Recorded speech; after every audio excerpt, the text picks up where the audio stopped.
Nous nous trouvons à Reims, au festival Clin d'œil.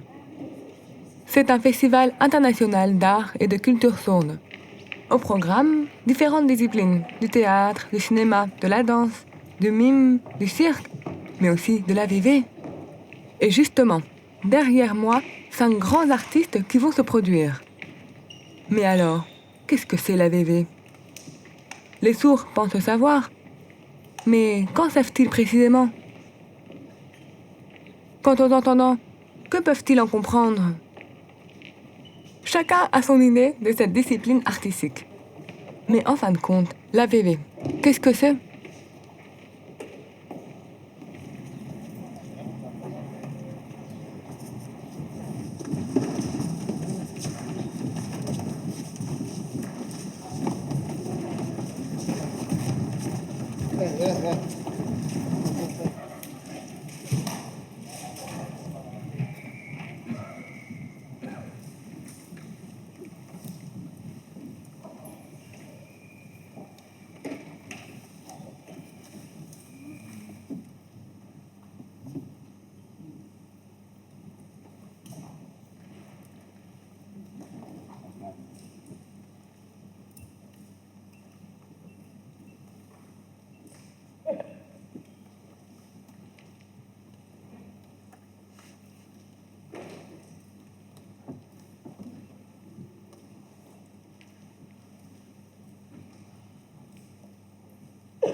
Vous ne comprenez pas tout?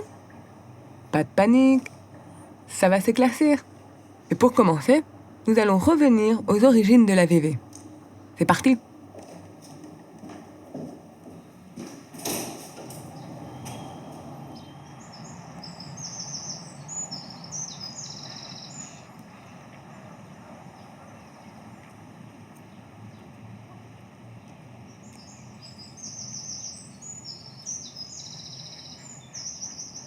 VV. Le premier V pour visual, parce que la perception ne se fait pas du tout par l'oreille, mais uniquement par les yeux. Et le deuxième V pour vernaculaire. Dans ce cas précis, cela désigne un langage propre à une communauté, partagé par tous, en l'occurrence, là, qui est propre aux sourds. Avant d'être comédien, j'enseignais à des enfants sourds, dans une école pour sourds aux États-Unis. En observant leur façon de signer, j'ai été surpris. La plupart n'étaient pourtant pas issus de familles sourdes. Alors, comment pouvaient-ils signer de façon aussi limpide? En fait, quand ils regardaient des films à la télévision, ils enregistraient les images avec leurs yeux, comme si c'était des caméras. Et le lendemain, ils rejouaient ce qu'ils avaient vu. L'Indien qui décoche une flèche, le cow-boy qui dégaine son revolver, riposte, monte sur un cheval et part au galop. C'était très abouti, et pourtant personne ne leur avait enseigné ça. Ça leur était naturel. Ils avaient vu un film, leurs yeux avaient enregistré comme l'aurait fait une caméra, et ils le reproduisaient. Je n'ai rien eu à ajouter ou à modifier, c'était venu d'eux. Ils restituaient quelque chose à partir de ce qu'ils avaient vu, et avec leur imaginaire, ils le modifiaient, le faisaient évoluer. Ça a été une émergence spontanée, et qui s'est diffusée. Aujourd'hui, c'est une nouvelle forme d'art. Une discipline à part entière.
Moi, j'ai grandi dans la langue des signes. Et je signe depuis toujours. Mais la VV, c'est mon père qui me l'a transmise. Je le revois encore faire l'aigle, son bec, l'envergure de ses ailes. On est dans une maison, il y a un bébé qui regarde l'aigle, qui approche, et moi j'étais fasciné en le regardant. Et puis il y avait ma sœur aussi. Elle imitait les chanteurs, la musique, les danseurs. Moi, je les regardais faire. Je me suis imprégné de tout ça. Et c'est comme ça qu'à 4 ans, j'ai donné ma première représentation de VV. C'était une course de voiture. À l'époque, on oralisait, donc je parlais sur mes signes. J'ai dit « Il y a papa, il y a moi Giuseppe, on fait la course tous les deux, à la fin je gagne et je suis heureux. »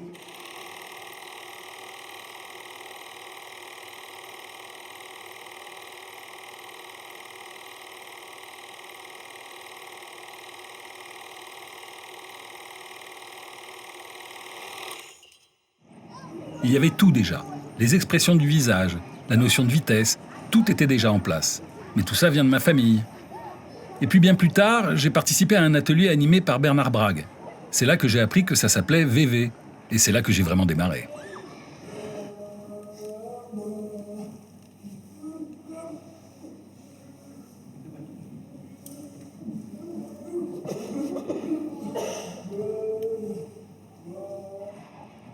Je donnais des représentations de VV, je rencontrais des gens, j'allais à droite, à gauche, on me disait que c'était magnifique.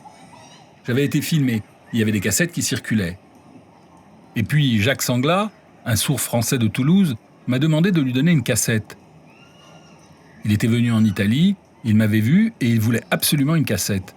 Je lui ai envoyé et elle a très vite circulé partout. Les gens disaient « c'est magnifique la VV, l'histoire de la radio, l'histoire du shérif et du cheval, on s'y croirait ». Moi je pensais que c'était spécifiquement italien. Et là je découvrais qu'on me comprenait en France alors que les langues des signes ne sont pas les mêmes dans les deux pays. Ils me comprenaient.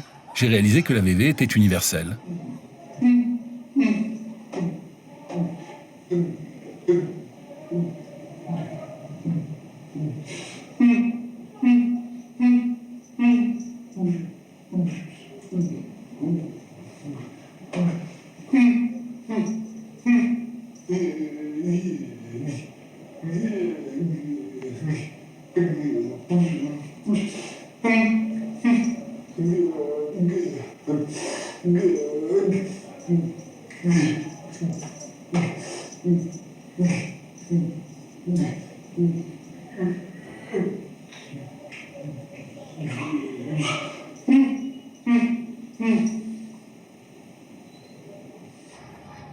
On parlait tout le temps de la VV.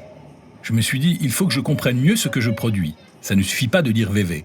Alors, je me suis filmé, j'ai regardé et j'ai vu progressivement se dégager un certain nombre d'éléments. En tout, il y en avait 9.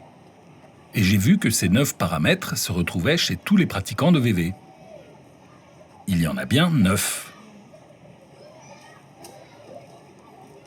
Alors, ces 9 paramètres, de quoi s'agit-il exactement? Eh bien, je présentais un extrait de film à Giuseppe, de façon à ce qu'il nous en dise plus.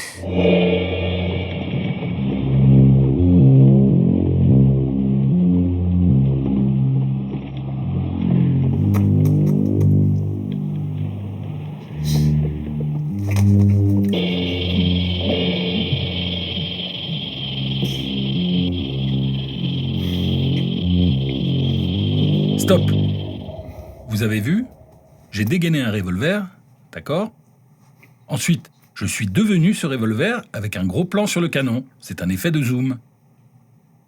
Puis on a une métaphore visuelle, puisque c'est l'expression de mon visage qui indique mon intention de tirer. J'arme le chien, je tire, et on lit la déception sur mon visage. J'ai raté ma cible. Pendant un temps, j'ai incarné le revolver.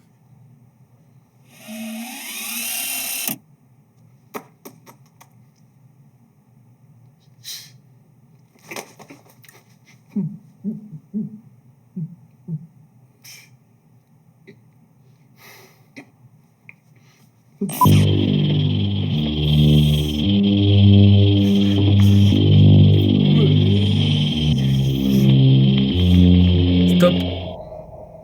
L'homme avance en rampant, lentement. En revanche, le serpent est très vif, très agité. On a une alternance de rythme.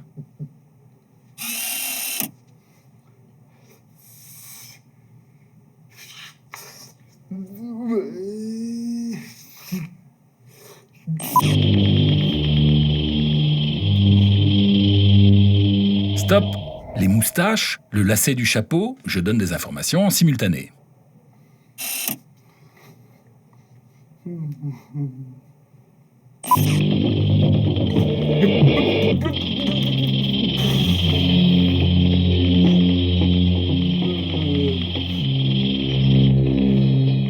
Stop, là je suis passé en 3D.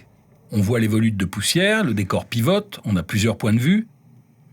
Ce n'est pas dans le film, c'est moi qui le rajoute.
Le propre de la VV, c'est de faire des images.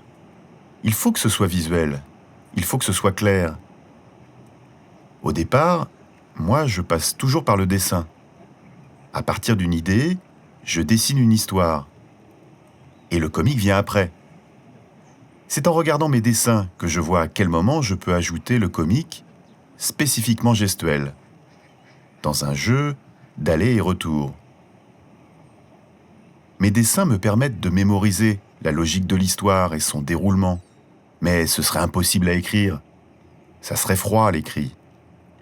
Et puis, je ne saurais pas comment le dire en français, et comment noter les emplacements. Il faudrait des pages et des pages. Pour ça, le dessin, c'est pratique, c'est une forme synthétique, concise, ramassée.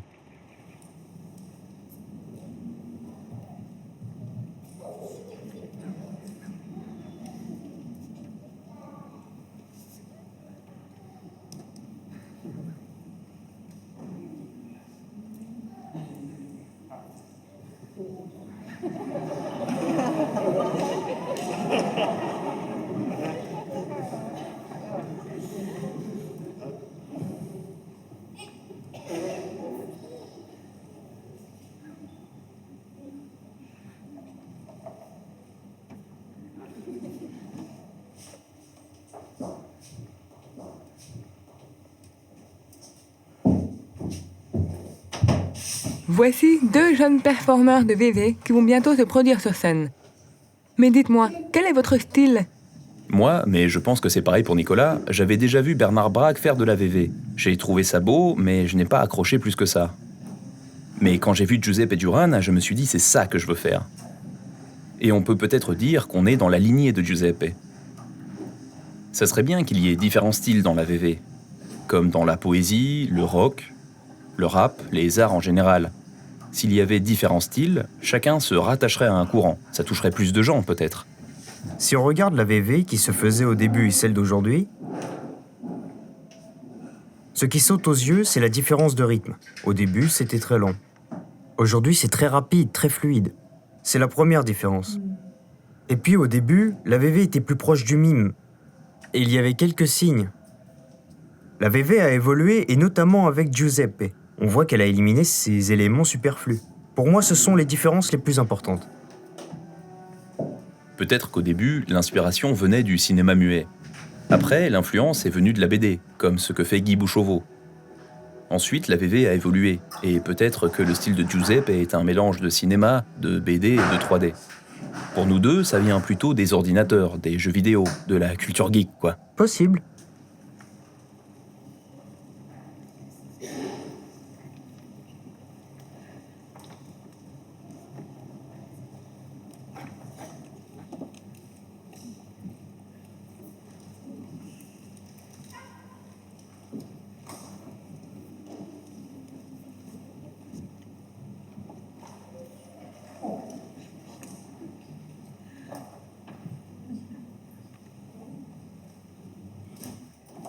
La VV ne doit pas être hermétique.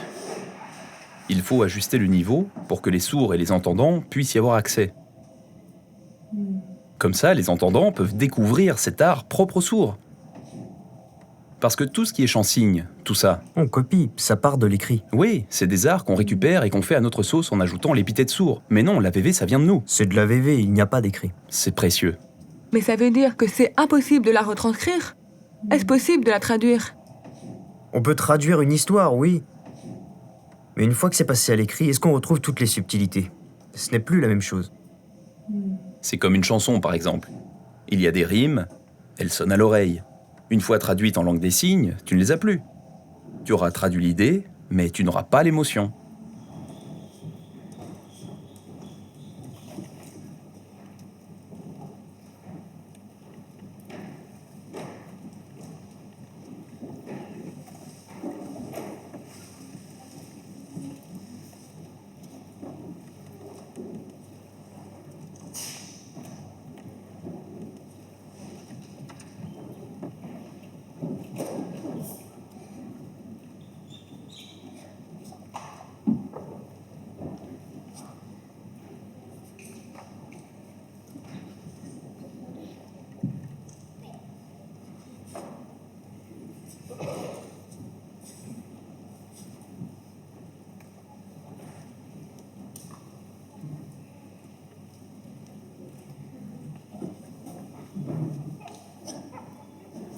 La VV, pour moi, c'est comme un outil.